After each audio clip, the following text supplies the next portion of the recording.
Batch lecture सुरू नाही आधी नोटिफिकेशन जातं का मग काय?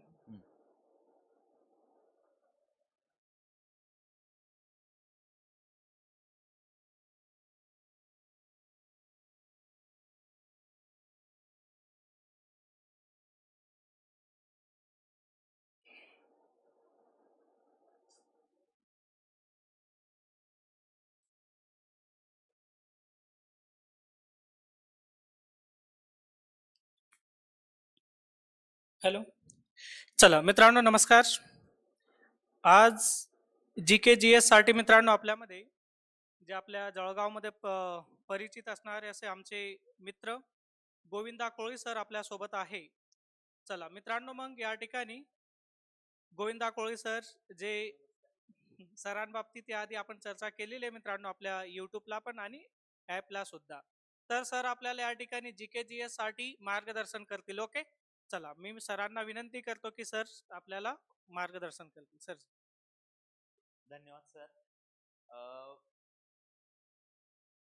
राजेश सरांनी त्यांचा मंच आमच्यासाठी उपलब्ध करून दिला त्याबद्दल सरांचा मनापासून धन्यवाद.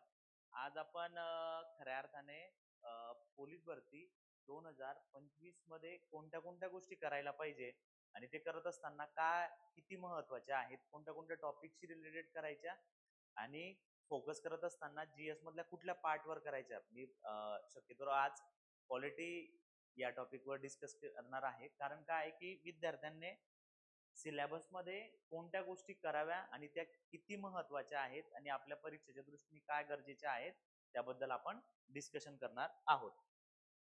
सर्वात महत्वाचं काय की पोलीस भरतीमध्ये आपण कोणत्या गोष्टींवर अधिक प्रमाणे काम केलं पाहिजे 2025 मध्ये. या अभ्यासक्रमामध्ये आपण करत असताना त्या सिलेबस मध्ये कोणत्या कोणत्या गोष्टींवर फोकस करायचा आहे त्याच्यावर चर्चा करणार आहेत. राजेश सर जे आहेत ते आपल्याला गणित आणि बुद्धिमत्ता या टॉपिकवर डिस्कस करणार आहेत आणि ते 25-25 मार्काला असेल. तर हा पाठ झाला. त्यानंतर मराठी असेल 25 मार्कला. त्याबद्दल आज आपला जो टॉपिक आहे खऱ्या अर्थाने जो आपल्याला चर्चा करायची आहे तो सामान्य अध्ययन किंवा ज्याला आपण सामान्य ज्ञान सुद्धा म्हणतो, जनरल नॉलेज. पण याच्यामध्ये जनरल नॉलेज आणि अध्ययन यामध्ये फरक आहे, तो आपण पहिले समजून घेऊ की नेमका काय फरक आहे. सामान्य अध्ययनामध्ये काय करावं लागतं की प्रत्येक विषयाच्या बऱ्याचशा गोष्टींवर काम करावं लागतं. उदाहरणार्थ इतिहासातल्या आधुनिक भारताच्या इतिहासामध्ये काय महत्वाच्या गोष्टी आहे, महाराष्ट्राच्या रिलेटेड काय महत्वाच्या गोष्टी आहे त्या करणं गरजेचे आहे. आणि ज्ञानामध्ये काय असेल तर ज्ञानामध्ये ज्या सुरुवातीला सर्वात पहिले कोण आलं, सर्वात शेवटी कोण गेलं, ब्रिटिश भारतात कधी आले, काय आले.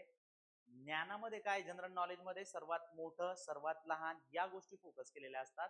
पण अधिकतम दृष्ट्या आपल्याला फोकस करत असताना अध्ययनावर रिलेटेड अभ्यास करायचा आहे, ज्याला आपण जनरल स्टडीज म्हणतो. या जनरल स्टडीज मध्ये कोणत्या कोणत्या पार्टवर आपल्याला फोकस करायचा आहे किंवा कोणत्या कोणत्या घटकांवर फोकस करायचा आहे त्याच्यावर मी डिस्कस करणार आहे. सरांनी आधी पण लेक्चर घेतलेले आहे सिलेबस संदर्भात.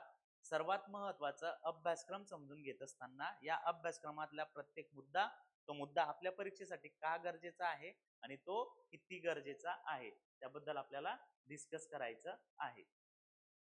बघा याच्यामध्ये हा बुद्धिमत्तेचा अभ्यासक्रम दिलेला आहे, त्यानंतर गणिताचा अभ्यासक्रम दिलेला आहे, सर त्याबद्दल चर्चा करतील.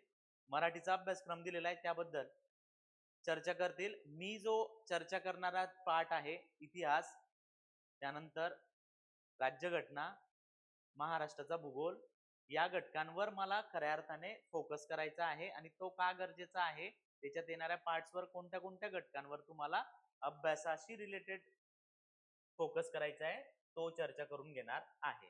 आता बघा हा किती किती मार्काला आहे, तर जीएसचा अभ्यासामध्ये आपल्याला त्याचे वेटेज माहिती असणं अनिवार्य आहे की पोलीस भरतीमध्ये हा पाठ किती गरजेचा आहे आणि तो कोणत्या कोणत्या विषयाशी संबंधित आहे. जर इतिहास म्हणणार तर इतिहास हा किती मार्काला असतो, तर इतिहास हा साधारणतः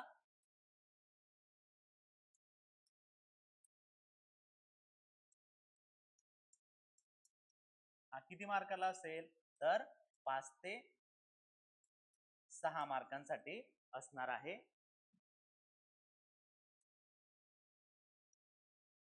भूगोल म्हणणार तर तो किती मार्कासाठी असणार आहे 5 ते 6 मार्कासाठी असणार आहे. राज्यघटना हा जो पाठ आहे हा पंचायत राज आणि राज्यघटना हा सुद्धा 5 ते 6 मार्कांसाठी असणार आहे. त्यानंतर 2 महत्वाचे सब्जेक्ट आहे ते म्हणजे चालू घडामोडी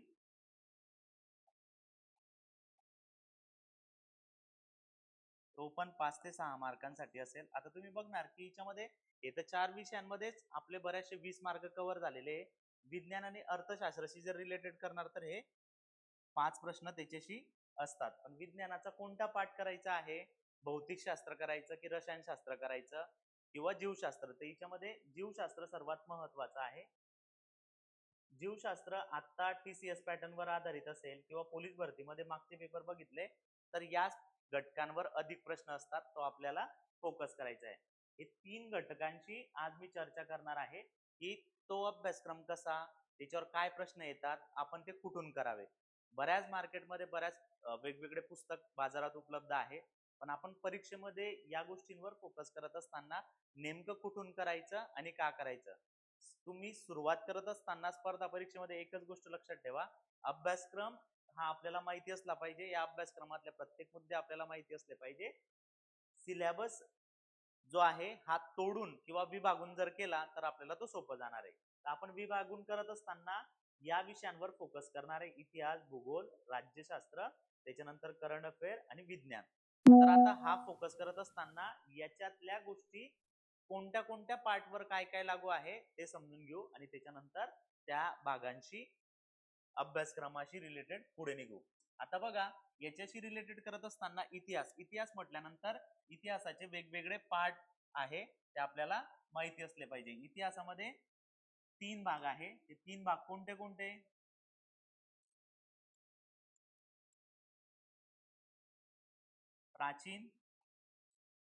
प्राचीनचा पार्ट जर म्हणणार तर हा खूप मोठा आहे, आपल्या परीक्षेला नाहीये, पण आपल्याला माहिती असलं पाहिजे की प्राचीन पण इतिहास आहे, मध्ययुगीन, आता हा इसवी सन पूर्व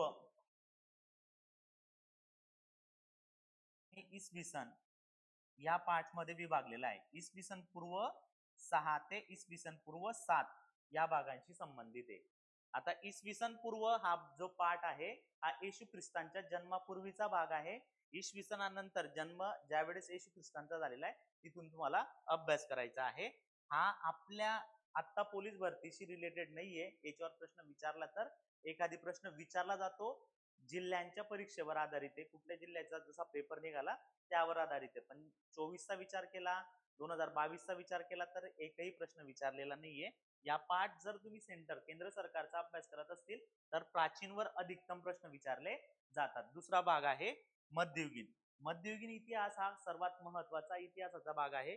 मध्ययुगीन हा प्राचीन नंतर म्हणजेच काय, मोगलांचा ज्यावेळेस भारतात आक्रमण झालं इसवी सन पूर्व च्या कालावधीनंतर जो 7वं शतक इसवी सन 712 मध्ये सर्वात पहिले मोहम्मद बिन कासिम यांनी भारतावर आक्रमण केलं आणि तेव्हापासून हा मध्ययुगीन कालखंड सुरू झालेला आहे. मध्ययुगीन कालखंडाचा अभ्यास हा फक्त आणि फक्त मराठ्यांशी संबंधित असलेला करणं आवश्यक असेल. तो इयत्ता 4थीच्या पुस्तकामध्ये दिलेला आहे. तो जर केला म्हणजे उदाहरणार्थ छत्रपती शिवाजी महाराज त्यांचं अष्टप्रधान मंडळ याच्यावर परीक्षेमध्ये क्वेश्चन्स विचारला जातो, तो आपण अभ्यासणे आवश्यक असेल. त्यानंतरचा भाग जो आपण चर्चा करणार आहोत तो अत्यंत महत्वाचा आहे. तो म्हणजेच काय तर आधुनिक भारताचा इतिहास. आधुनिक भारताचा इतिहास अभ्यासत असताना जसं की इथे म्हटलेलं आहे की पार्श्वभूमी की ब्रिटिश भारतात कसे आले, पोर्तुगीज भारतात कसे आले, ते कोणत्या कोणत्या भागांशी संबंधित होते, त्यांनी त्यांच्या पहिल्या वसाहती कुठे कुठे स्थापन केलेल्या आहे याच्यावर क्वेश्चन्स विचारला जातो, तो आपण अभ्यासणे आवश्यक असेल. आता या पार्ट्सवर चर्चा करत असताना की सर्वात पहिले भारतामध्ये पोर्तुगीज आले. पोर्तुगीजांचा जर विचार केला, सर्वात पहिले भारतामध्ये जो आलेला होता तो कोण होता आणि त्याच्याशी संबंधित व्यक्ती कोण होता की ज्याचं त्यांनी स्वागत केलं होतं. तुम्हाला माहिती का कोण होता तर कृपया कमेंट बॉक्स मध्ये सांगा बरं का.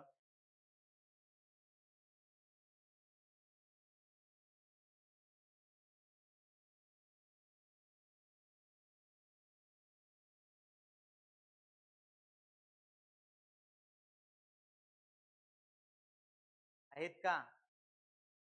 हा, कोण होता पहिला? हा, पहिला भारतामध्ये येणारा व्यक्ती कोण होता ज्याचं कालिकत बंदरावर स्वागत केलेलं होतं? वास्को द गामा हे भारतामध्ये पहिल्यांदा आलेले होते. त्यांच्यावर प्रश्न विचारला जातो आणि जांभुरी राजाने त्यांचं स्वागत केलेलं होतं. हे दोन प्रश्न विचारले जातात. कालिकत बंदर हे सध्या कुठे आहे? तर केरळमध्ये आहे.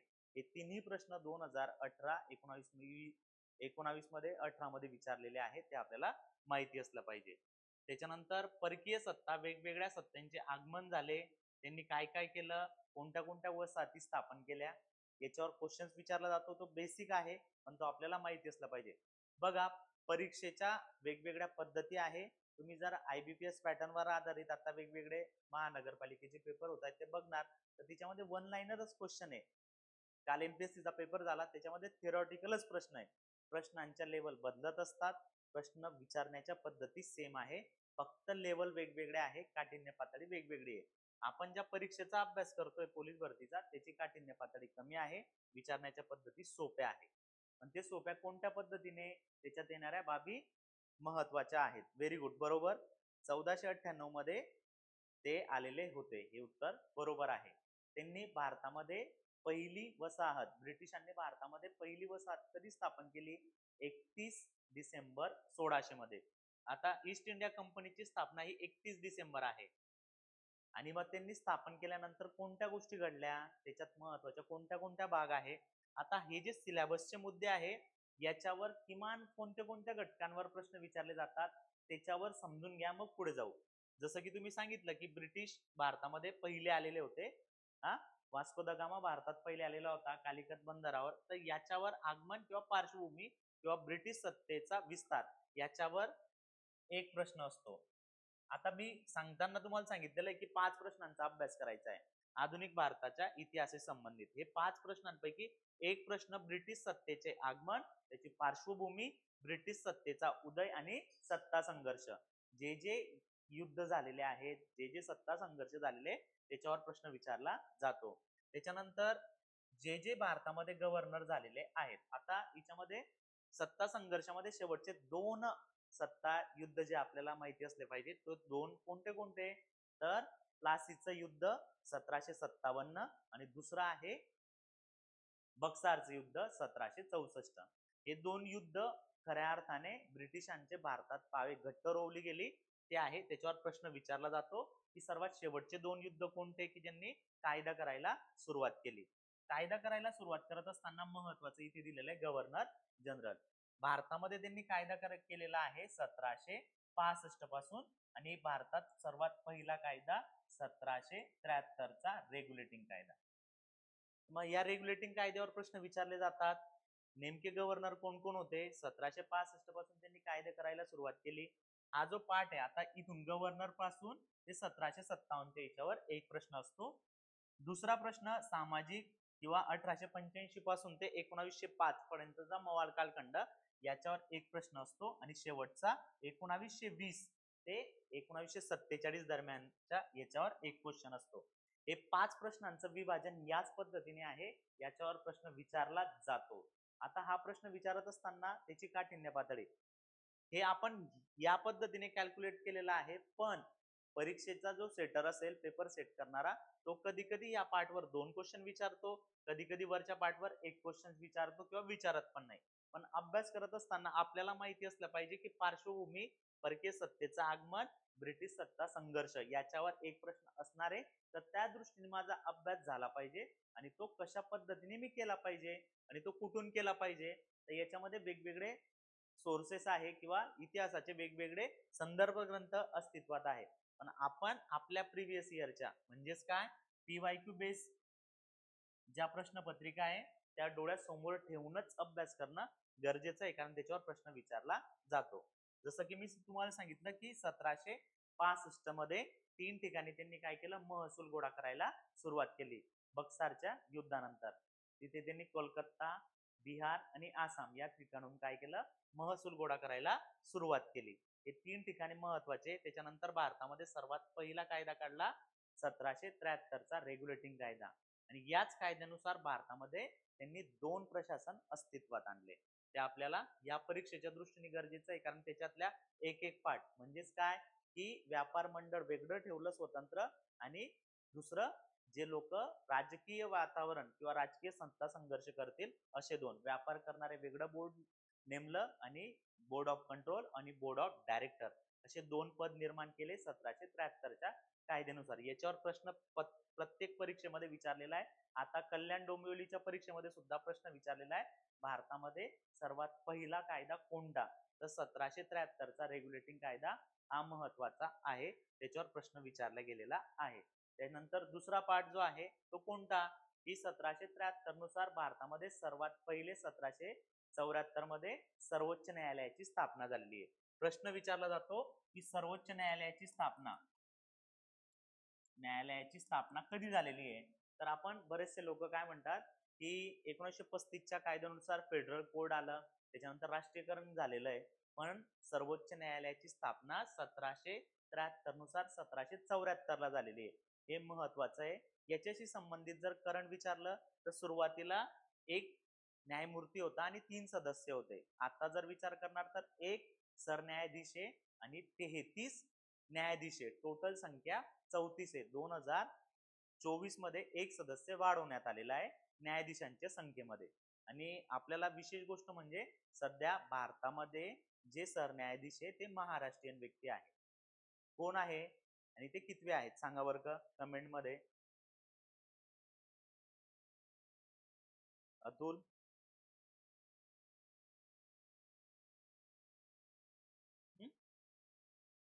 कोण आहे, भूषण गवई. आणि ते महाराष्ट्राचे कितवे सरन्यायाधीश आहे, तर 8वे सरन्यायाधीश आहे महाराष्ट्राचे. हे आपल्याला माहिती असलं पाहिजे, कारण त्याच्यावर प्रश्न डायरेक्टली विचारला जातो. सर्वोच्च न्यायालयाची स्थापना 1773 नुसार 1774 मध्ये झालेली आहे. कधी झालेली आहे, 1774 मध्ये. सुरुवातीला एक न्यायमूर्ती आणि 3 सदस्य होते. आता जर 25 मध्ये विचारलं तर तुम्हाला विचारलं जातं की न्यायाधीशांची संख्या किती आहे, 33 प्लस 1 34, टोटल 34 न्यायाधीश आहेत. एक सरन्यायाधीश आणि इतर न्यायाधीश, हे आपल्याला माहिती असलं पाहिजे. या गोष्टींशी संबंधित असलेल्या गोष्टी. ब्रिटिशांनी सत्ता केंद्रित करत असताना दोघी भागांमध्ये विभागून केलेले आहे. कोणते दोघी भाग ते आपल्याला माहिती असले पाहिजे. ईस्ट इंडिया कंपनीचा कारभार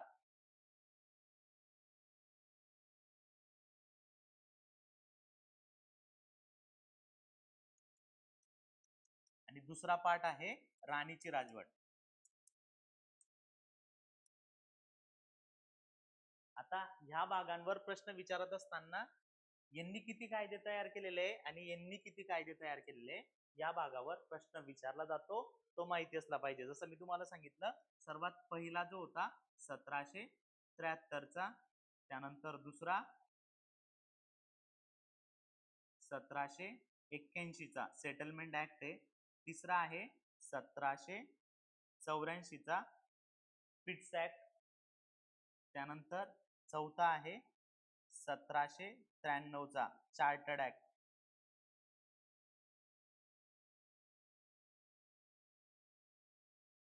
पाचवा आहे 1813चा चार्टर्ड ऍक्ट सेकंड, 1833चा थर्ड चार्टर्ड ऍक्ट आणि 1853चा fourth chartered act. 4 chartered act झालेले ईस्ट इंडिया कंपनीचे. 1 2 3 4 5 6 आणि 7, टोटल 7 कायदे हे ईस्ट इंडिया कंपनीने भारतामध्ये लागू केलेले होते, हे माहिती असलं पाहिजे. 1857चा उठाव झाला आणि राणीने ईस्ट इंडिया कंपनी बरखास्त केली, संपूर्ण कारभार आपल्या ताब्यात घेतला आणि तेव्हापासून जो काही बंगालचा गव्हर्नर होता त्याला बाजूला करून नवीन पद निर्माण केलं, व्हाईसरॉय आणि भारत मंत्री. या दोघींवरही प्रश्न विचारले जातात. ते काय काय, त्याच्याशी संबंधित असलेले घटक कोणते कोणते ते आपल्याला माहिती असले पाहिजे. आता राणीची राजवट हा टॉपिक फोकस करत असताना सर्वात पहिले भारत सरकार कायदा 1858चा आहे. मग या कायद्यानुसार ईस्ट इंडिया कंपनी स्थापन झाली. East India council act. India council act सर्वात पहिले 1861चा आहे. यामध्ये भारत मंत्री हे नवीन पद निर्माण केलेलं होतं आणि राणीचा थेट प्रतिनिधी म्हणून व्हॉइसरॉय जो भारताचा गव्हर्नर होता हे पद रद्द केलं आणि 2 नवीन पद निर्माण केले 1861 पासून. 1858च्या कायद्यानुसार आणि 1861 मध्ये काय करण्यात आलं की भारत मंत्रीच्या अध्यक्षतेखाली कमिटी नेमण्यात आली. त्याचं नाव दिलं India council act. India council act नुसार 1861 नंतर 1862 मध्ये जसं की सर्वोच्च न्यायालयाने तुम्हाला सांगितलं होतं कधी सर्वोच्च न्यायालय कधी सांगितलेलं आहे 1774 मध्ये. हा तर उच्च न्यायालयाची स्थापना कधी झालेली आहे 1862 मध्ये. 3 उच्च न्यायालय होते. कोणते कोणते? बॉम्बे, कोलकाता आणि मद्रास. यावरही प्रश्न विचारला जातो. इकडे महत्वाचं आहे 1793 जो चार्टर्ड ऍक्ट होता पहिला त्यानुसार नगरपालिका स्थापन झालेली होती आणि याच्या पहिले महानगरपालिका कधी स्थापन झालेली होती त्याच्यावरही क्वेश्चन्स विचारला जातो. तो माहिती असणं अनिवार्य आहे. हे का सांगतोय हे कायदे किंवा याच्यातल्या गोष्टी? आपलं जे पहिलं सेशन आहे त्या सेशन मध्ये एवढं लक्षात ठेवा की सिलेबस काय आहे, त्याचं विभाजन काय आहे, त्या सिलेबस मधले कोणते कोणते घटक आहे आणि त्याचं एक व्ह्यू रचना. तुम्ही जर एक चित्र तयार केलं त्या दृष्टीने जर फोकस केला तर आपल्याला त्यावर प्रश्न विचारला जातो. त्याशी संबंधित घटकांवर क्वेश्चन्स विचारला जातो. तो माहिती असणं गरजेचं आहे त्याशी संबंधित. जसं की 1861 कायदा, त्याच्यानंतर 1892, 1909, 1919, 1935 आणि शेवटचा 1947. जसे इकडचे 7 आहे तसे इकडचे पण आहे. 1 नंबर 2 3 4 5 6 आणि हे 7. इकडचे 7 आणि इकडचे 7 अशा टोटल 8 कायद्यांचा अभ्यास आपल्याला इतिहासामध्ये खऱ्या अर्थाने राणीच्या राजवटीमध्ये काय काम झालेलं आहे आणि कोणाच्या ईस्ट इंडिया कंपनीच्या कारभारामध्ये काय काम झालेलं आहे. हा पाठ इतिहासामध्ये पण आहे आणि हा पाठ सेम राज्यघटनेमध्ये पण आहे. कायदे कसे अस्तित्वात आले, कायद्यामध्ये कोणत्या कोणत्या घटकाशी संबंधित आहे ते आपल्याला माहिती असलं पाहिजे कारण त्याच्यावर क्वेश्चन्स विचारला जातो. 1857चा उठाव झाला. 1857च्या उठावावर नेहमी प्रश्न असतो तो 1 किंवा 2 भागांमध्ये विचारलेला असतो की उठाव कुठे कुठे झाले, उठावाची पहिली ठिंगी कुठे पडली, धार्मिक कारण काय होतं, तत्कालीन कारण काय होतं, उठावाचं नेतृत्व बिहारमध्ये कोणी केलं, दिल्लीमध्ये कोणी केलं, महाराष्ट्रामध्ये कोणी केलं, उठावाचे वेगवेगळे कारण काय काय आहे किंवा कोणाला फाशी देण्यात आली त्यावर क्वेश्चन्स विचारला जातो. हा पाठ महत्वाचा आहे. 1857चा उठाव झाल्यानंतर ईस्ट इंडिया कंपनीने ही 7 वेगवेगळे कामं केलेले आहे ते आपल्याला माहिती असले पाहिजे. त्यानंतर आहे दुसरा सामाजिक आणि धार्मिक सुधारणा. वेगवेगळ्या ज्या धार्मिक सुधारणा घडून आलेल्या होत्या जसं की उदाहरणार्थ वेगवेगळे जटा पद्धत किंवा अंधश्रद्धा जे पद्धती होत्या त्या थांबवून संधी देण्यात आली. वेगवेगळ्या लोकांना मुलींना शिक्षणासाठी संधी देण्यात आली ते माहिती असल्या पाहिजे. शिक्षणामध्ये मुलींना प्राधान्यक्रम देण्यात आलं. आपल्या महाराष्ट्रामध्ये पहिल्यांदा मुलींसाठी शाळा ओपन करण्यात आली आणि ती कोणी केलेली होती? महात्मा फुले यांनी केली होती. त्यांनी स्वतःच्या पत्नीला शिक्षित केलं आणि त्या पहिले सावित्रीबाई फुले या आहेत. जसं मी तुम्हाला सांगितलं व्हॉइसरॉय ते कोण कोण झाले व्हॉइसरॉय, त्यांचा कार्यकाळ काय काय होता त्याच्यावर प्रश्न विचारला जातो. तो आपल्याला माहिती असला पाहिजे.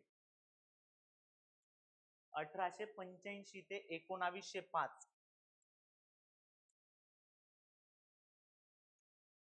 हा जो पाठ आहे हा मवाळ कालखंड आहे. राष्ट्रीय सभेची स्थापना, राष्ट्रीय सभेने काय काय कामं केले आणि नंतर मग महत्वाचं मवाळ मागण्या करून आपण आपल्याला भारताला स्वातंत्र्य मिळावं यासाठी काम केलं.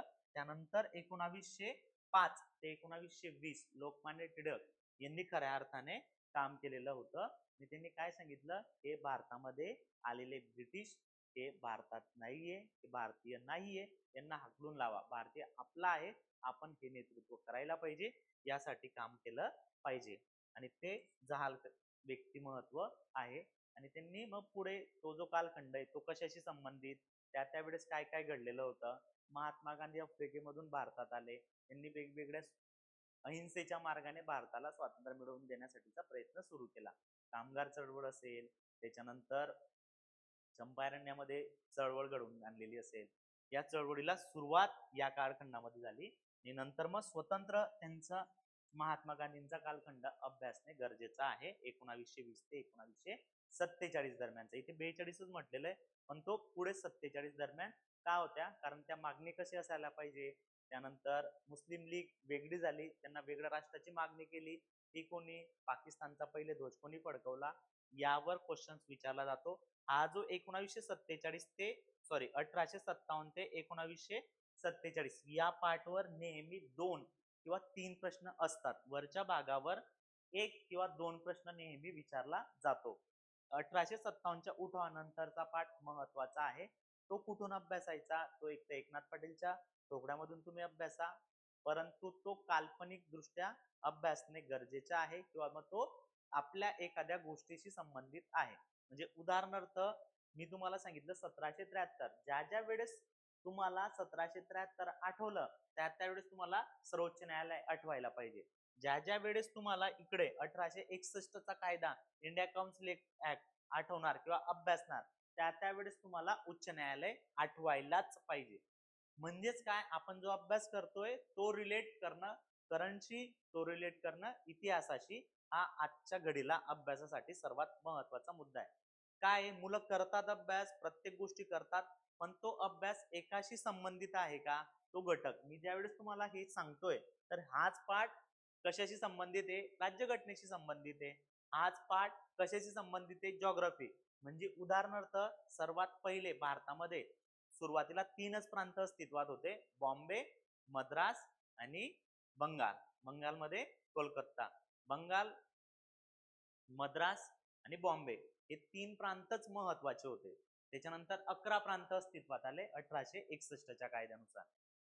मग काय, मग हे कायद्यानुसार कोणत्या कोणत्या गोष्टी घडल्या, नंतर त्याच्या निवडणुका कशा झाल्या, त्याच्यामध्ये कोणत्या कोणत्या, हाच पाठ कशाशी संबंधित आहे, जॉग्राफीशी संबंधित आहे. नंतर त्या प्रांत रचना कशा झाल्या, भाषावर प्रांताची रचना कशी झाली, कोणत्या कोणत्या. म्हणजेच काय, तुम्ही इतिहास उचलताना तोच राज्यघटनेशी आणि तोच पुढे जॉग्राफीशी संबंधित, तोच पुढे विज्ञानाशी संबंधित, त्या काळात काही शोध लागले का. जसं की उदाहरणार्थ भारतात पहिली रेल्वे धावली, मग रेल्वे कुठून तर कुठपर्यंत धावली, CST ते ठाणे दरम्यान 34 किलोमीटर धावली. तिला 3 इंजिन लावण्यात आलेले होते. म्हणजेच काय, तुम्ही विज्ञानामध्ये गेले. पोस्ट यंत्रणा सुरू झाली, तार यंत्रणा सुरू झाली. तुम्ही कुठलाही अभ्यास करत असताना तो संबंधित आहे का त्या घटकाला, त्या वेळेसच्या कालखंडाशी संबंधित. त्या वेळेस काही महत्वाचे पुरस्कार मिळालेले होते का, काही पुरस्कारांना सुरुवात झालेली होती का, नोबेल पुरस्काराची सुरुवात कधी झालेली आहे, तो करंटशी संबंधित आहे. तो सुरुवात तेव्हा झाली, पण आता 2025 मध्ये कोणाला मिळाला, 2024 मध्ये कोणाला मिळालेला आहे, तो किती भागांमध्ये दिला जातो, कोणाला देण्यात आलेला आहे, किंवा त्या व्यक्तीला 100 वर्ष कंप्लीट झालेले असेल, शताब्दी वर्ष काय आहे, किंवा मग 50 वर्ष सुवर्ण वर्षांमध्ये काही घडामोडी घडतायत का, त्या आपण आपल्या गोष्टींशी संबंधित लावणं गरजेचं आहे. इतिहासाशी संबंधित काही क्वेश्चन्स आहे का, तो पाठ कुठून करायचा, काय करायचा, या भागावरच प्रश्न विचारले जातात, ते आपल्याला माहिती असले पाहिजे. एकच गोष्ट लक्षात ठेवा, हा अभ्यास करत असताना त्याच्याशी संबंधित असलेले घटक महत्वाचे आहेत.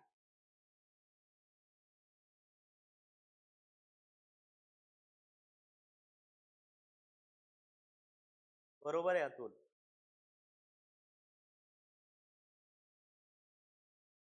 क्लास करण्यापेक्षा महत्वाचं काय आहे की आपण जो अभ्यास करणार आहे ना, तो पहिले समजून घ्या की या अभ्यासामध्ये आपल्याला कोणत्या गोष्टींशी संबंधित फोकस करायचा आहे, आपल्याला कोणत्या गोष्टींवर आधारित अभ्यासक्रम रिलेट करायचा आहे. तो जर तुम्ही केला तर आपल्याला आपल्या दृष्टीने गरजेचा आहे आणि तो आपल्या अभ्यासाशी संबंधित असणार आहे. 1947चा स्वातंत्र्याचा लढा आणि महाराष्ट्राचा इतिहास. महाराष्ट्राचा इतिहास कोणता करणं गरजेचं आहे, तर तो आणि तो महाराष्ट्राला स्वातंत्र्य कसं मिळालं, हुतात्मे कोण कोण झाले आणि कोणत्या कोणत्या चळवळी महत्वाच्या आहेत, याच्यावरच 3 घटकांवर प्रश्न विचारले जातात. ते 11वीचा ओल्ड इतिहासाशी संबंधित आहे, तेवढं गरजेचं आहे. जर तुम्हाला पोलीस व्हायचं असेल तर इतिहासाचा हा पाठ तुम्ही विभागून केला तर होईल. म्हणजेच काय, तुम्हाला 3 महिन्याचा अभ्यास काय आहे, 1 महिन्याचा अभ्यास काय आहे, 15 दिवसाचा अभ्यास काय आहे आणि आठवड्याचा अभ्यास काय आणि एका दिवसात काय करायचंय. म्हणजेच काय, तुमचं गोल सेट असलं पाहिजे. गोल सेट असल्यानंतर त्या गोलचं विभाजन झालं पाहिजे. ते विभाजन करत असताना त्याची फोड झाली पाहिजे. आत्ता काय गरजेचं आहे आणि मला व्ह्यूज काय आहे, म्हणजेच काय, माझं मिशन काय आहे ते क्लिअर आहे का आणि त्या दृष्टीने मी काय काय केलं पाहिजे हे गरजेचं आहे. हा अभ्यासक्रम याशी संबंधित याची पीडीएफ मी सरांना देणार आहे आणि ते आपल्याला ऍपवर पाठवणार आहे. हा अभ्यासक्रम पाठच असला पाहिजे, याच्यातला घटक पाठ असला पाहिजे की याच्यात काय काय महत्वाचं आहे त्या दृष्टीनेच करणं गरजेचं आहे. ठीक आहे, याच्यावर काही विचारायचं आहे अतुल किंवा इतर? ठीक आहे, चला पुढे. आता बघा, हा जो पार्ट आहे हा थोडा विभाजित आहे किंवा तो थोडा ब्रॉड आहे. म्हणजेच काय की एमपीएससी मध्ये बघणार म्हणजे कालचा जर पेपर बघितला तर तो खूप जास्त रिलेट होता राज्यघटनेशी, जो ग्रुप सी चा मेन्सचा पेपर होता. पण आपल्याला या भागाचा अभ्यास करत असताना मी आधीच सांगितलं, राज्यघटनेचा अभ्यास करत असताना तो पंचायत राजशी संबंधित पण आहे, तो भाग पण करणं आवश्यक असणार आहे, कारण त्याच्यावर क्वेश्चन्स विचारले जाणार आहे. जसं की मी ब्रिटिश कायदे आणि त्याची पार्श्वभूमी सांगितली, ते आपल्याला माहिती असली पाहिजे की इकडे जे काही कायदे होते ते कोणते कोणते, त्याच्यात घटकाशी रिलेटेड कोणते कोणते ते, आणि ब्रिटिश कायद्यांमध्ये कोणत्या कोणत्या सुधारणा घडून आलेल्या आहे ते. त्याच्यावर प्रश्न असतोच, एक तर तो इतिहासाशी संबंधित असेल किंवा मग राज्यघटनेशी संबंधित असेल किंवा त्या कायद्यात काही बदल झालेला आहे का त्या बदलाशी संबंधित. उदाहरणार्थ प्रश्न करंटशी रिलेटेड आहे, तो विचारतो 2023 मध्ये भारतामध्ये किती कायद्यात सुधारणा करण्यात आली. कृपया चॅट बॉक्स मध्ये सांगा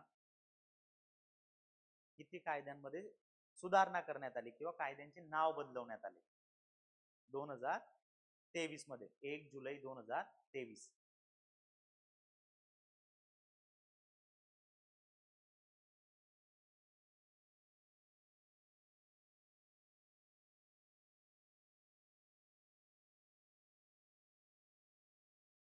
ठीक आहे, 3 कायद्यांमध्ये सुधारणा झालेली आहे, आयपीसी, सीआरपीसी आणि पुरावा कायदा 1872. या कायद्यांमध्ये सुधारणा ही 1 जुलै 2023.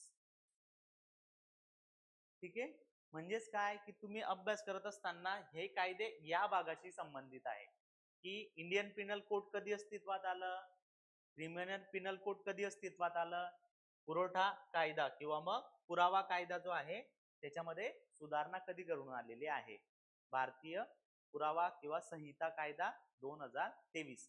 त्याच्यामध्ये कायद्यांचे कलमांचे आर्टिकलचे नंबर्स चेंज झालेले, पण आपले मूळ जी संविधान आहे त्याच्यात कुठलाच बदल झालेला नाहीये. मूळ संविधानाचे जे कलम आहे हे आपल्या राज्य व्यवस्थेशी संबंधित आहे. राज्य व्यवस्था किंवा राज्यघटना हा भाग समजून घ्या. राज्य म्हणजे काय, तर आपण प्रस्थापित भागांमध्ये ज्या ठिकाणी राहतो एक भूभाग जो निश्चित आहे तो भाग, आणि त्याच्यासाठी स्वतंत्र घटना तयार केलेली असते. ती नेमकी कोणामध्ये असते, तर ती असते 2 व्यक्तींमध्ये. 2 व्यक्ती कोण कोण, तर 2 व्यक्तींमध्ये पहिले व्यक्ती असतात राज्यकर्ते आणि दुसरा असतो सामान्य व्यक्ती. हा सामान्य व्यक्ती आणि राज्यकर्ता यांच्यामध्ये नियम आहे, हे नियम लिखित असतात.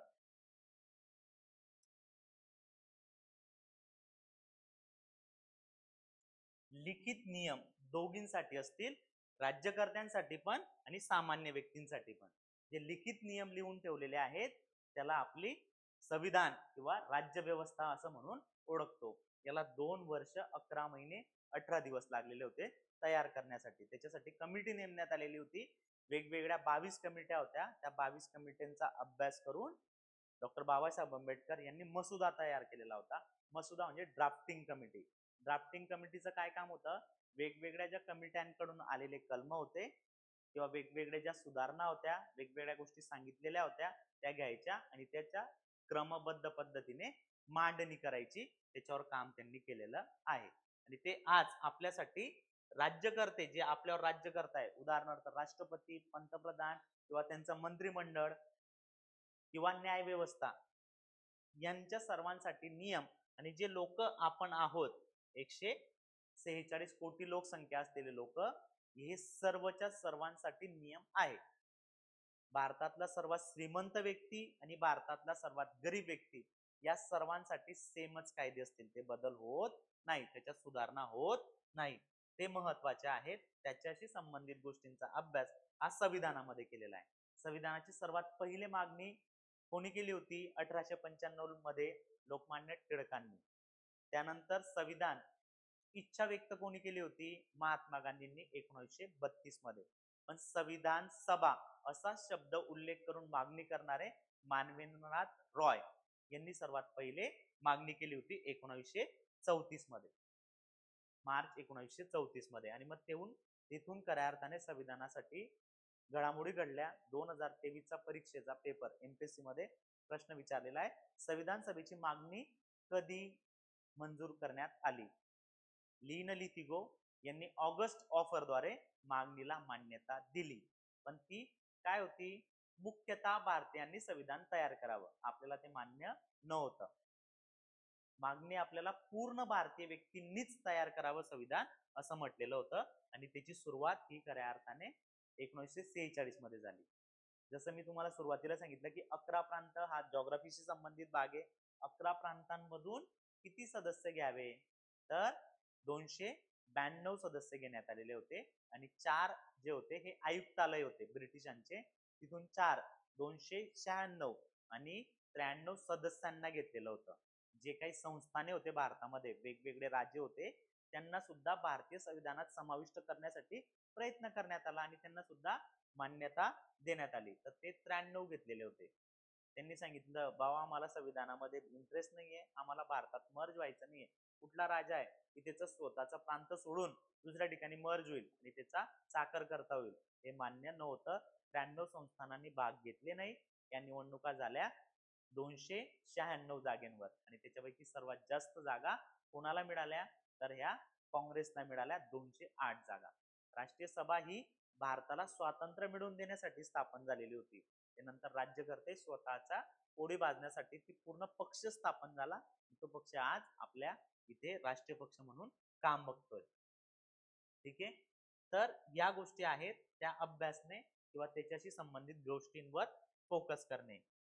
389 जागेंपैकी त्याचं विभाजन 11 प्रांतातून किती सांगितल्या? 292, 4 चीफ ऑफ आयुक्तालय आणि 93. तर 93 लोकांनी सहभाग नोंदवला नाही. या 296 जागांसाठी निवडणुका झाल्या आणि त्यापैकी सर्वात जास्त जागा कोणाला मिळाल्या? काँग्रेसला 208. 73 जागा मुस्लिम लीगला. मुस्लिम लीगला काय इंटरेस्ट होता? स्वतःचं प्रांत निर्माण करायचं होतं, त्यांना भारतात इंटरेस्ट नव्हता, पाडणीसाठी प्रयत्न करत होते. हे आणि इतर 15 होते. इतर 15 मध्येच पण विभाजन होतं. 7 जागा अपक्षाला मिळालेल्या होत्या आणि 8 इतर पक्षांना एक जागा मिळालेल्या होत्या. अशा टोटल 296 जागेंसाठी ते निवडून आलेले होते. यांनी मग कमिट्या नेमल्या, वेगवेगळ्या कमिट्या. त्याच्यावर क्वेश्चन विचारला जातो. त्यांनी काम कसं केलं? तर 11 वेगवेगळे सत्र नेमले आणि 11 सत्रांचा अभ्यास केला, वेगवेगळ्या गोष्टींचा. वेगवेगळ्या गोष्टी, उदाहरणार्थ नागरिकत्व कोणाला द्यावं, नागरिकत्व कोणाचं घ्यावं, नागरिकत्व कसं असायला पाहिजे. आता उदाहरणार्थ भारतामध्ये जन्मलेले प्रत्येक व्यक्तीला नागरिकत्व दिलं जातं. आपण भारतीय आहोत कारण आपण भारतात जन्मलेलो आहे. राज्यघटनेच्या कुठल्या कलमानुसार? तर कलम 5 आणि 6 सोडून, 5 मध्ये भारताला मिळालेलं नागरिकत्व प्रत्येकाला आहे. कलम 5 मध्ये. 6 आणि 7 मध्ये काय म्हटलेलं आहे? जे भारतातून पाकिस्तानात गेलेले आहे ते पाकिस्तानी आणि पाकिस्तानातून जे भारतात आलेले, उदाहरणार्थ पाकिस्तानात राहत होते पण भारतात यायचं होतं, ते भारतीय 7 मध्ये. आणि 8 मध्ये काय म्हटलेलं आहे, एखादी व्यक्ती दुसऱ्या ठिकाणी गेला राहिला, त्याला मुलबाळ झाले आणि तो तिथे स्थायिक झालेला आहे ऑस्ट्रेलिया, अमेरिका किंवा इतर कुठल्याही देशामध्ये भारत सोडून, तर त्याला जे मुलबाळ जन्माला येतील किंवा त्याचे आई वडील त्या मुलाचे कोणीतरी एक भारतीय असतील तर त्याला भारतीय वंशाचा म्हणून ओळखला जातो. ते आपल्या नागरिकत्वामध्ये आहे. संघाचं विभाजन किंवा संघराज्य नेमका काय, त्याचे क्षेत्र कोणते कोणते, त्याच्यावर प्रश्न विचारला जातो. सध्या केंद्रशासित प्रदेश किती आहे, बेसिक प्रश्न विचारलेला होता मागच्या पोलीस भरतीमध्ये. संघराज्य कोणतं, सर्वात शेवटचं राज्य भारतामध्ये कोणतं आहे, तेलंगणा आहे, जे नवीन निर्माण झालेलं आहे 2019 मध्ये. 5 ऑगस्ट 2019 ला जम्मू काश्मीरचं काय करण्यात आलं, राज्याचं विभाजन करण्यात आलं आणि केंद्रशासित प्रदेश तयार झाले. लडाख आणि जम्मू काश्मीर हे केंद्रशासित प्रदेश होतं. 2019 नंतर 2025 मध्ये 24 मध्ये निवडणुका घेण्यात आल्या. 25 मध्ये निवडणुका, 24 मध्ये घोषणा केलेली होती, 25 मध्ये त्यांच्या निवडणुका संपन्न झालेल्या आहेत. म्हणजेच काय की त्यांना जे क्षेत्र आहे ते नेमके कोणते, 2020 मध्ये दादरा नगर हवेली आणि दीव दमण हे 2 केंद्रशासित प्रदेशांना एकत्र करण्यात आले. आता सध्या किती केंद्रशासित प्रदेश आहे, किती आहे, 370 बरोबर आहे. 370 कलम रद्द करण्यात आलं. अतुल वरती बघा 4 आणि खाली 4. उदाहरणार्थ केंद्रशासित प्रदेश वरती लडाख, जम्मू काश्मीर, चंदीगड, दिल्ली हे 4 झाले. खाली जर बघणार तर दादरा नगर हवेली दीव दमण 1, त्याच्यानंतर लक्षद्वीप, त्याच्यानंतर पुदुच्चेरी किंवा पॉंडिचेरी आणि चौथं अंदमान निकोबार. टोटल 8 केंद्रशासित प्रदेश आहेत. ते आपल्याला माहिती असलं पाहिजे कारण क्षेत्राशी संबंधित आहे. त्या क्षेत्राच्या संबंधित असलेल्या गोष्टींवर प्रश्न विचारला जातो. उदाहरणार्थ तेलंगणाची राजधानी काय आहे, आंध्र प्रदेशची राजधानी काय आहे. 2024 मध्ये हैदराबाद केंद्रशासित प्रदेश होणार होतं. तेलंगणाची वेगळी राजधानी, आंध्र प्रदेशची वेगळी राजधानी आणि हैदराबाद स्वतंत्र, पण तसं झालं नाही. ज्यावेळेस 20 कलमी कार्यक्रम जाहीर केलेला होता तेलंगणा राज्य निर्माण करून, त्यावेळेस तो सांगितलं होतं की 10 वर्षानंतर स्वतंत्र होईल, पण तसं झालेलं नाहीये. हा भाग महत्वाचा आहे, संघराज्य क्षेत्राचा भाग महत्वाचा आहे.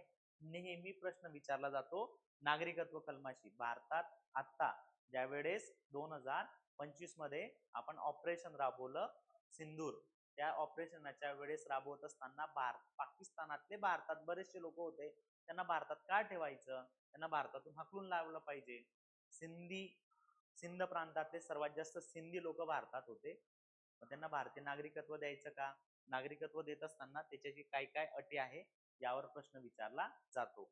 कोणाला नागरिकत्व द्यायचं, उदाहरणार्थ नेपाळमध्ये झेन झेड यांनी काय केलं, आक्रमण केलं, वेगवेगळ्या गोष्टी झाल्या आणि सत्ता उलटून लावलेली आहे. तशी सत्ता भारतात उलटवली जाऊ शकते का, नाही.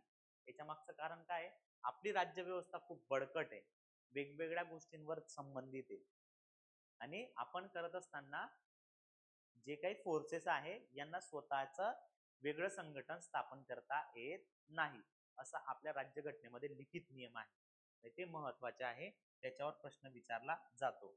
याचं डिवायडेशन करत असताना ह्या अभ्यासक्रमाचं हा जो ब्रिटिश कायदे आहे किंवा घटना संविधान इतर देशातून काय काय स्वीकारलेलं आहे, मी आता ह्या पार्टवर येणार होतो. मूलभूत हक्क, मूलभूत हक्क आपण कुठल्या देशाकडून घेतलेला आहे, अमेरिकेच्या राज्यघटनेतून घेतलेले आहे. संसद पद्धती आपण ब्रिटिश राज्यघटनेकडून घेतलेली आहे. आणीबाणी किंवा घटना दुरुस्ती आफ्रिकेकडून घेतलेली आहे. किंवा व्यापार करावे ते कसे करावे, त्याचे नियम कसे असले पाहिजे, याची घटना आपण ऑस्ट्रेलियाकडून घेतलेली आहे. जवळजवळ 60 देशांच्या राज्यघटनेचा अभ्यास करून भारतीय राज्यघटना तयार झालेली आहे. त्याच्यात वेगवेगळे आहेत, वेगवेगळ्या गोष्टींकडून काय काय घेतलेलं आहे ते महत्वाचं आहे. जसं मी तुम्हाला सांगितलं होतं 1935 चा कायदा हा अत्यंत महत्वाचा कायदा आहे संविधानासाठी. का महत्वाचा आहे तो समजून घ्या पहिले. 1935 च्या कायद्यानुसार भारतामध्ये किती कलम होती, आत्ताच्या मूळ राज्यघटनेत जर विचार करणार तर 395 आहे. तेव्हा किती होती? 310 कलम होती आणि त्याच्यापैकी आपण ऍज इट इज घेतलेली आहे 250. मूळ राज्यघटना आपण 1935च्या कायद्यातून 250 कलम घेतलेले आहेत आणि आपण इतर जे आहेत नंतर अभ्यासून त्याचा विचार विनिमय करून ती संख्या 395 केलेली आहे. आता राज्यघटनेमध्ये 395च कलम आहे. काही कलम काढून टाकलेली आहे, काही नवीन समाविष्ट केलेली आहे. मूळ राज्यघटनेचे जेवढे कलम असतात तेवढेच ग्राह्य धरले जातात. त्याच्यामध्ये काही निघून जातात, काही समाविष्ट केले जातात. ठीक आहे. उदाहरणार्थ आता AI, डीप फेक AIच्या वेगवेगळ्या जनरेशन गोष्टी होत आहेत. लोक त्याचा वापर करताय अधिकतम. त्याचा चुकीचा वापर पण होईल. कुणाचाही तरी फोटो वापरून त्याचा व्हिडिओ बनवला जातो आणि तो डीप AIच्या माध्यमातून होऊ शकतो. त्याला प्रतिबंधक लावण्यासाठी आता काय होईल? AI वर आपल्याला कायदे करावे लागतील. AI साठी स्वतंत्र व्यवस्था निर्माण करावी लागणार आहे. ती गरजेची आहे. मग त्याच्यासाठी काय काय तर त्यात सुधारणा कराव्या लागतात. जसं की सायबर कायदा हा 2002चा आहे. त्याच्यामध्ये वेगवेगळ्या सुधारणा करण्यात आलेल्या होत्या. अभिव्यक्तीवर गदा आणली जाते का मूलभूत हक्कावर, ते महत्वाचं आहे. मूलभूत हक्काशी संबंधित किंवा त्याच्याशी संबंधित असलेले घटक आपण अभ्यासणे आवश्यक आहे किंवा त्या भागांशी संबंधित गोष्टी अभ्यासणे आवश्यक आहे.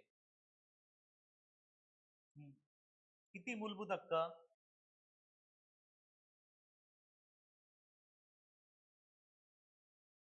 किती प्रकारचे आहेत? सुरुवातीला 7 होते, सध्या किती आहेत? 6 आहेत. 6 मध्ये पहिला आहे समानतेचा अधिकार.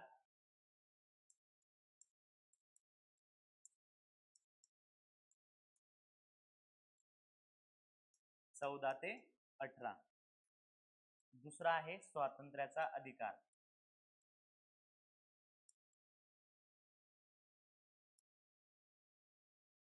एकोणावीस ते 22.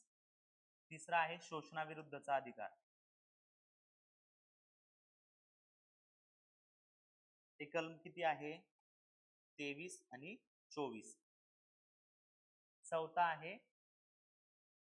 धर्म स्वीकारण्याचा अधिकार.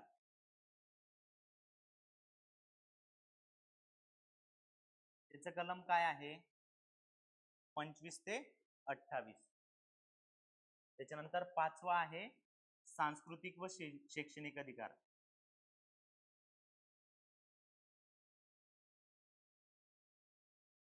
सांस्कृतिक व शैक्षणिक राहिला, शैक्षणिक हक्क 29, 30. 31 नंबरचा जो होता तो होता संपत्तीचा अधिकार. तो आपण बदलून टाकला. संपत्तीचा अधिकार हा मूलभूत अधिकार ठेवलेला नाहीये, त्याला कायदेशीर अधिकार दिलं आणि 300A मध्ये समाविष्ट केलं इकडनं काढून. 31 हा संपत्तीचा, भावाभावांचे वाद होतात, बहीण भावाचे वाद होतात, वडिलांच्या संपत्तीमध्ये अधिकार हा कायदेशीर करून टाकलेला आहे. हा मूलभूत अधिकार नाही. मूलभूत अधिकार काय? न्याय प्रविष्टी. ते तुम्ही कोर्टात जर तुमच्या या हक्कांवर गदा आणली तर तुम्ही कोर्टात जाऊ शकता. त्यामुळे संपत्तीचा अधिकार काय आहे? हा कायदेशीरच ठेवून टाकला की तुमचे वाद होणार आहे, तुम्ही ते कायदेशीर स्वरूपात मिळवू शकतात. कायद्याच्या चौकटीत राहून ते मिळवू शकतात. पण समानतेचा अधिकार प्रत्येकाला जन्मानुसार, धर्मानुसार, लिंगानुसार किंवा व्यक्तिशः मिळालेला अधिकार आहे. शिक्षणाचा असेल, नोकऱ्यांमध्ये समानतेचा अधिकार असेल, शोषणाविरुद्धचा अधिकार असेल, अभिव्यक्त होण्याचा अधिकार आहे. 6 प्रकारचे हक्क आहे. संघटना स्थापन करण्याचा अधिकार, भाषण करण्याचा अधिकार, विचार मांडण्याचा अधिकार, संघटना स्थापन करण्याचा अधिकार, बोलण्याचा अधिकार, व्यक्त होण्याचा अधिकार. जी चुकीची गोष्ट आहे ती व्यक्त होण्याचा अधिकार. मग ते भारताचे सर्वोच्च स्थानमधले व्यक्ती असेल किंवा सामान्य व्यक्ती असेल त्यांच्यावर तुम्ही बोलू शकतात. अभिव्यक्त होण्याचा अधिकार प्रत्येकाला आहे, चुकीच्या गोष्टी होत असतील तर. हे आपल्या भारतीय राज्यघटनेने दिलेले अधिकार आहे. आणि 6वा आहे घटनात्मक उपाययोजनेचा अधिकार.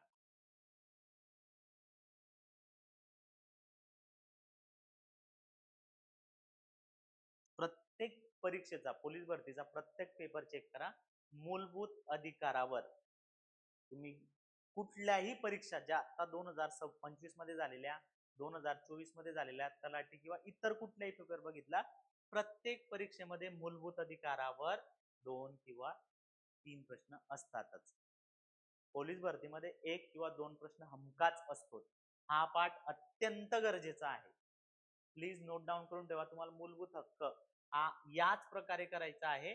प्रत्येकाचे कोणते कोणते समानतेचा अधिकार, स्वातंत्र्याचा अधिकार कोणता कोणता आहे, शोषणाविरुद्धचा अधिकार कोणता कोणता आहे, त्याच्यात येणारे कोणते कोणते. आता समानतेच्या अधिकारासंदर्भात मराठा आरक्षणाचा जो वाद सुरू आहे, शिक्षणामध्ये मिळालेला अधिकार तो कोणता आहे, तो 15(4) नुसार शैक्षणिक अधिकार आहे. आणि 16(4) नुसार काय आहे, तर 16(4) नुसार नोकऱ्यांमध्ये मिळालेलं आरक्षण आहे.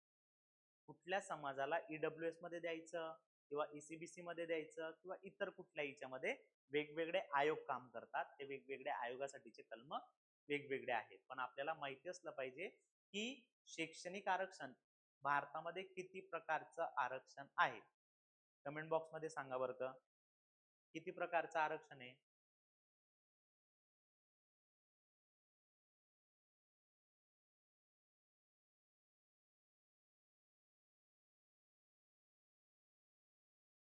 आरक्षण 3 प्रकारचं आहे. ते कोणतं कोणतं, जसं मी तुम्हाला सांगितलं शैक्षणिक आरक्षण, दुसरं सांगितलं नोकऱ्यांमध्ये आरक्षण, आणि तिसरं अत्यंत महत्वाचं आहे राजकीय आरक्षण.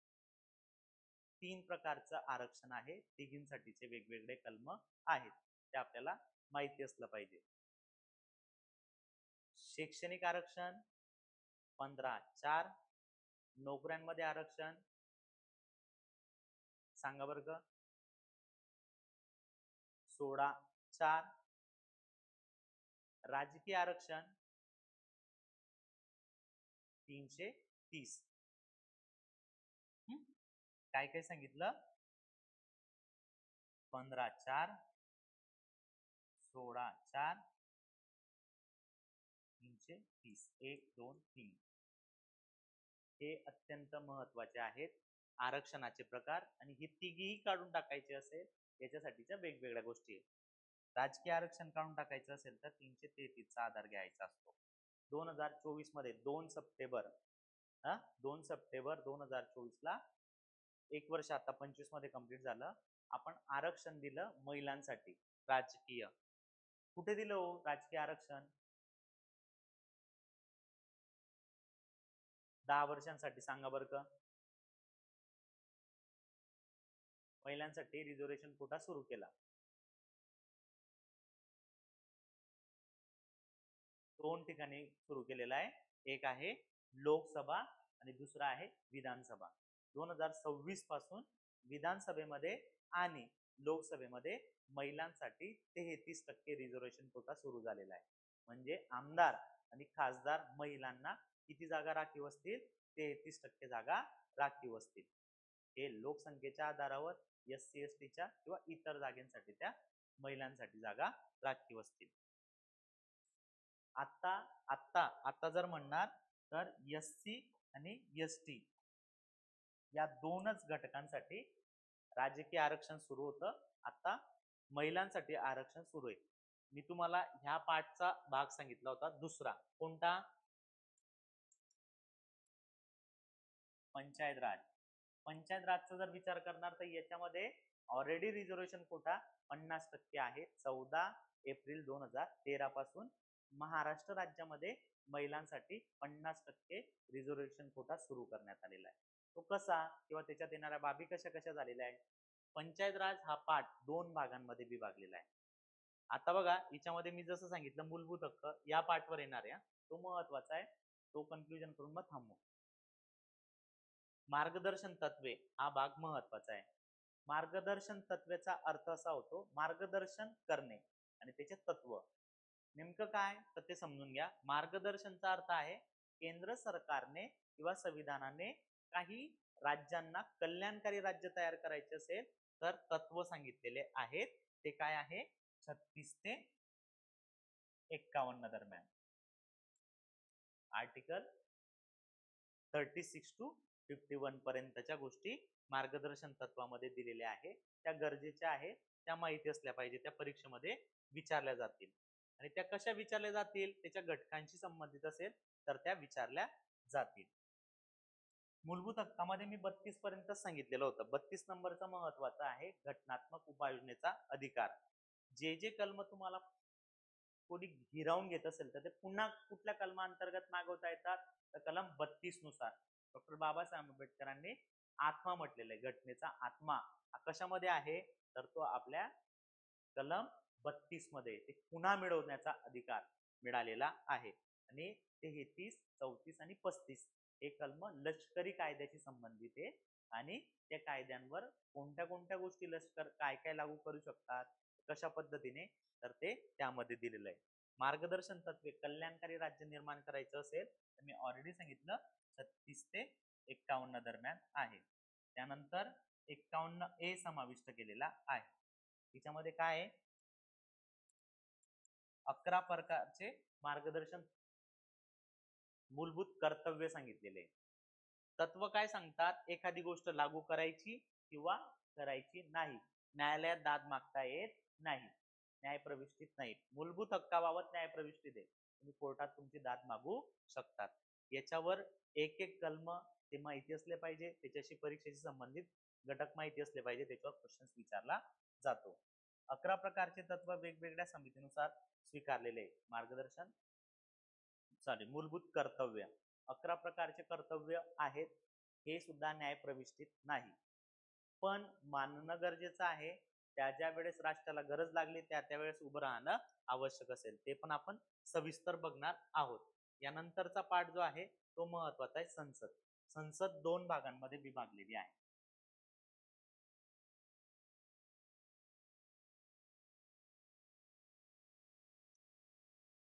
राज्यसभा, लोकसभा. 250 सदस्य, 550, पण सध्या आहेत 543. इथे 245 आहे सध्या. संसदेचं विभाजन हे आपण संसदीय शासन पद्धत ब्रिटिशांकडून स्वीकारलेली आहे.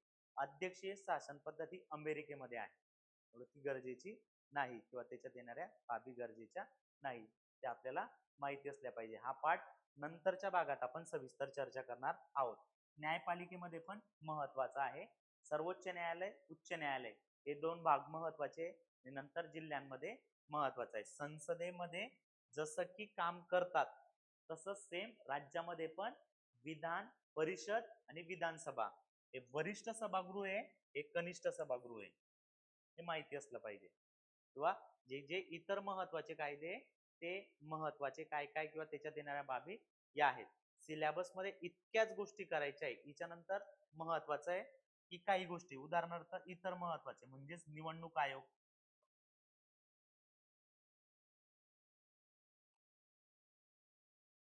आणीबाणी,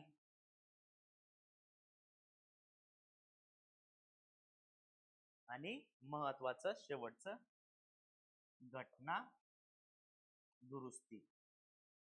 एवढाच पाठ करायचा आहे. हा भाग केला म्हणजे तुम्हाला 5 ते 6 मार्क आले. पण याच्यातला हा जो पाठ आहे जो महत्वाचा होता आणि तो गरजेचा आहे तो सांगतो. आणि पंचायत राज. पंचायत राज 2 भागांमध्ये विभागलेली आहे. त्याला म्हटलं जातं स्थानिक स्वराज्य संस्था, लोकल गव्हर्नमेंट. लोकल गव्हर्नमेंट 2 भागांमध्ये विभागलेली आहे. 2 भाग कोणते कोणते, तर 2 भाग आहे ग्रामीण स्थानिक स्वराज्य संस्था, आणि दुसरा आहे शहरी स्थानिक स्वराज्य संस्था. या भागामध्ये 3 घटक, या भागात 3 घटक. उदाहरणार्थ जिल्हा परिषद, पंचायत समिती आणि ग्रामपंचायत. इकडे जर विचार करणार तर हा पाठ कोणता किंवा त्याच्यात येणाऱ्या बाबी कोणत्या कोणत्या? टार्गेट.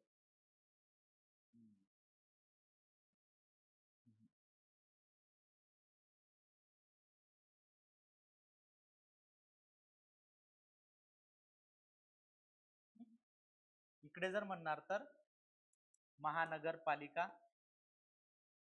हा एक भाग आहे. 2 मध्ये 1, 2 आणि 3. नगरपालिका, नगर पंचायत, नगर परिषद आणि नगर पंचायत, आणि तिसरा आहे नगर औद्योगिक प्राधिकरण. हा भाग आहे. हे 3 भाग इकडच्या बाजूला ग्रामीण भागासाठी ही 73वी घटना दुरुस्ती आहे आणि ही 74वी घटना दुरुस्ती आहे. हे वेगवेगळं आहे, विभाजन वेगवेगळं आहे. 1993 ला वेगवेगळ्या समितीचा अभ्यास करून हे स्वीकारलेलं आहे. पहिले हे फक्त जसं की मार्गदर्शन तत्वे सांगितले, कल्याणकारी राज्य करायचं असेल तर एखादी गोष्ट स्वीकारा किंवा स्वीकारू नका, कोर्टात दाद मागता येत नाही. हे कलम 40 मध्ये होतं.